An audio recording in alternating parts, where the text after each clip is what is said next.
నాకేంటంటే బేసిక్‌గా అంటే ఇల్లు కట్టి ప్రాపర్టీస్ అది నాకు లేదండి. ఎందుకంటే నేను ఫ్యామిలీ లైఫ్ వద్దనుకుందే అందుకు. ఆ!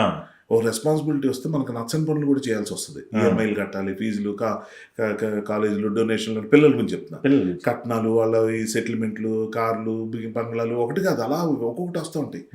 సో అవేమి ఉండకూడదు. నాకు హ్యాండ్ టు మౌత్ వెళ్ళిపోతే చాలు అన్న దాంట్లో ఉన్నాను. కానీ ఒకరోజు వర్క్ ఆగిపోయిన తర్వాత ఏంటి మన పరిస్థితి అని ఆలోచించేటప్పుడు మాత్రం నేను చేసిన కొన్ని స్టూపిడ్ థింగ్స్ ఉన్నాయి. సో నేనేం చేశానంటే వచ్చిన డబ్బుల్ని కొన్నిట్లో ఇన్వెస్ట్ చేశాను. ఓకే. ఓకే. ఒక సినిమా తీయటం కానీ ఇంకోటి కానీ సో అక్కడ దెబ్బతినేసాను. సో అది నేను తప్పు అంటే నా ఫీల్డ్లోనే నేను ఒక ఇన్వెస్ట్మెంట్ చేశాను అనుకుంటున్నాను, కానీ అది నిజంగా ఐ రిగ్రెట్. అది కొంచెం కేర్ తీసుకోవాల్సింది అని. కానీ ఒకటి హ్యావింగ్ సెడ్ దట్ నాకేంటంటే ఇంకా ఆపర్చునిటీ ఉంది. అంటే ఇప్పుడు నేను కళ్ళు తెరుచుకున్నాను కాబట్టి ఇక్కడి నుంచి నేను సేవ్ చేసుకున్నాను. అంటే ఏం చెప్పడానికి వస్తున్నాను అంటే సార్, అంటే ఇంత డబ్బులు ఉంటే మనం హ్యాపీగా ఉంటాం అనేది ఎక్కడా లేదు సార్. ఉన్న దాంట్లో హ్యాపీగా ఉంటాం అన్నది ఏదైతే ఉందో అది అలవర్చుకోవాలి. అది నాకు ముందు నుంచి ఉంది. ఇంకా ట్రై చేస్తా దాన్ని.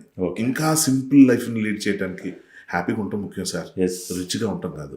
కంఫర్టబుల్గా ఉండాలి. కానీ దానికోసం మనం అంటే ఏమంటారు, మనం పెట్టే ఖర్చుల్లోని మన లగ్జరీ చాలా మటుకు చూపించుకోవడానికే ఎక్కువ ఉంటాయి. ఇప్పుడు షర్ట్ వేస్తే ఇది ఈ బ్రాండ్ అని చెప్పుకోవాలి. నాకు చూడడానికి బాగుంది, వేసుకోవడానికి బాగుంది అనుకుంటే చాలు. ఇలాగుంటే చాలా తక్కువ ఖర్చుతో వెళ్ళిపోతుందండి లైఫ్.